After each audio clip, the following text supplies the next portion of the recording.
Hey, good evening, friends.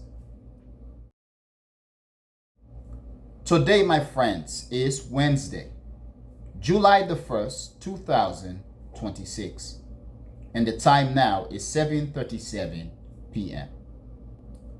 So, friends, the World Cup of upset continues. And I believe that this World Cup should also be termed or named the World Cup of disappointment.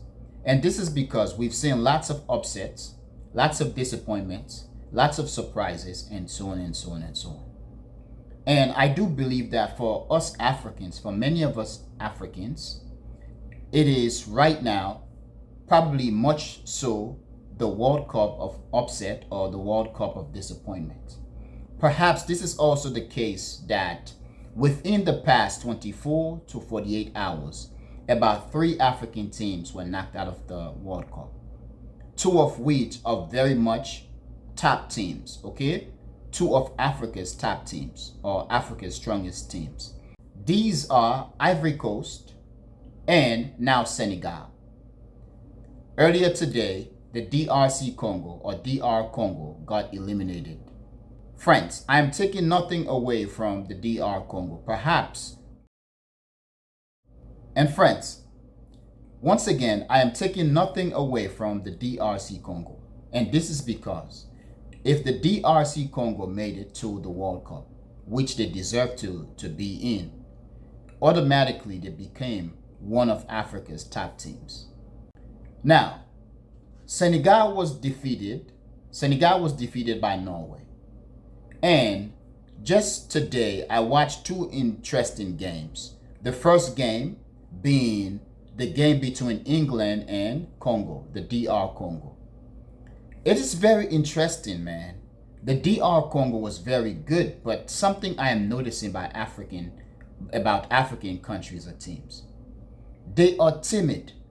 At some point, not only they are afraid, okay, or they are not playing with urgency, but for some reason it seems that they are afraid to challenge their opponent to the point where they want to rely on defense. You do not do that. Challenge them. The DRC Congo scored first, and they were leading England, okay, the entire time. But then when England scored the first goal, they fell apart. The DR Congo want to rely on defense. I think you should play the hell out of them. Play to win. But also be careful to make any mistake. So in this case, if you do not win, perhaps you can go to a penalty kick. But the way the DR Congo was defeated, I was pissed off, but I also felt it in my heart because I'm a proud African and I support every African country in the World Cup and I want all of them to succeed. But I think the DR Congo could have and should have won.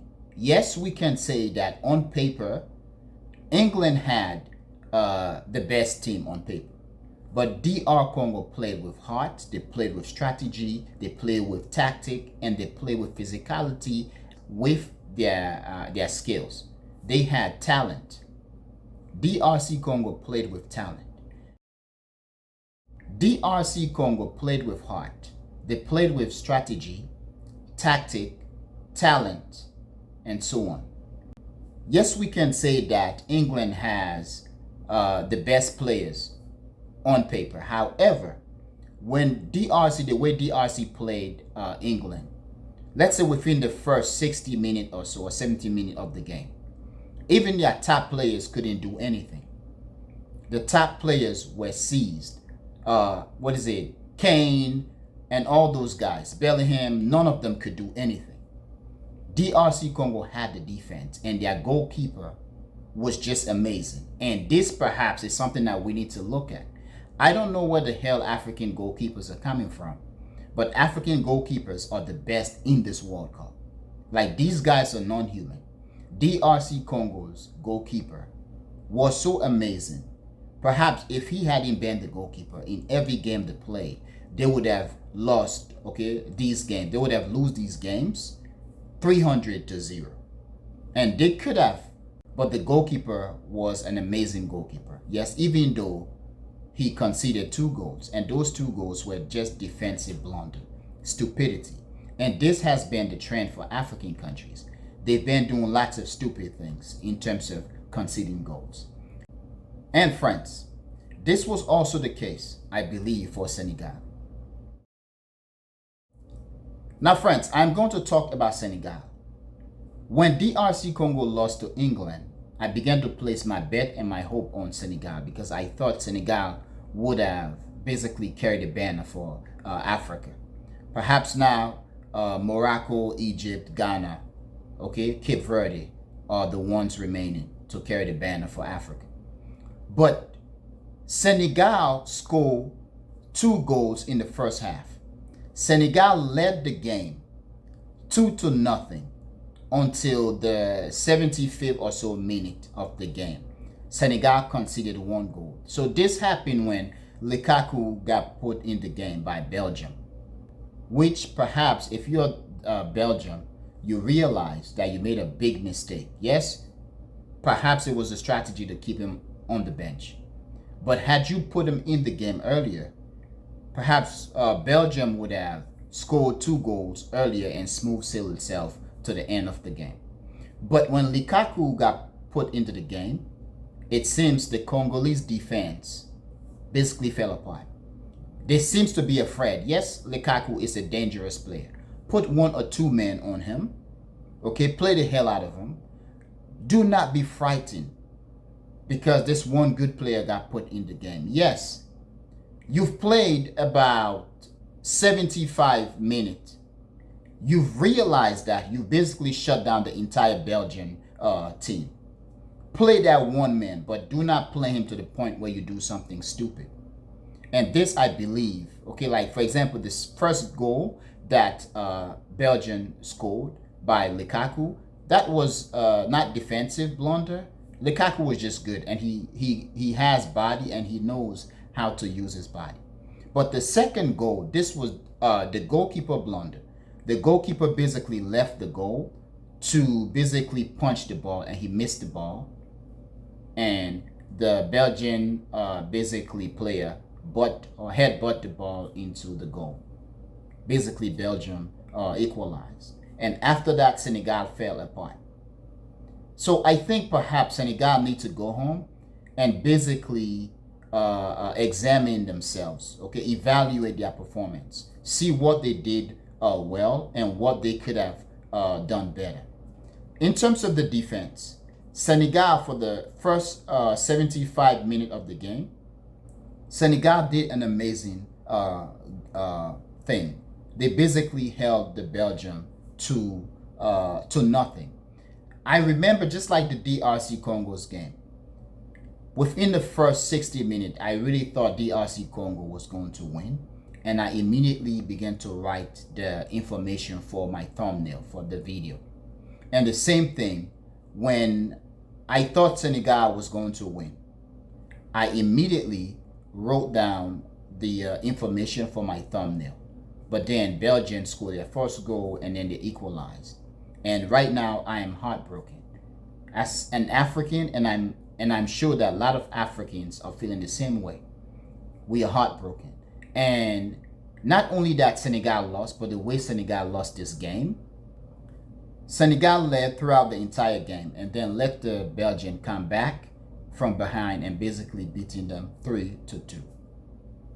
It was just foolish. Now, in terms of the third goal, it was a penalty kick. It is very interesting. After the offense happened, Fox Sport basically showed a slow motion from the angle, the front lower foot level angle. It doesn't show anything serious. Matter of fact, it looked as if the Senegali player basically kicked the ground. Nothing seemed serious. But then what is interesting, to make their case, Fox Sport began to show a slow motion video basically from top, basically bird's eye level.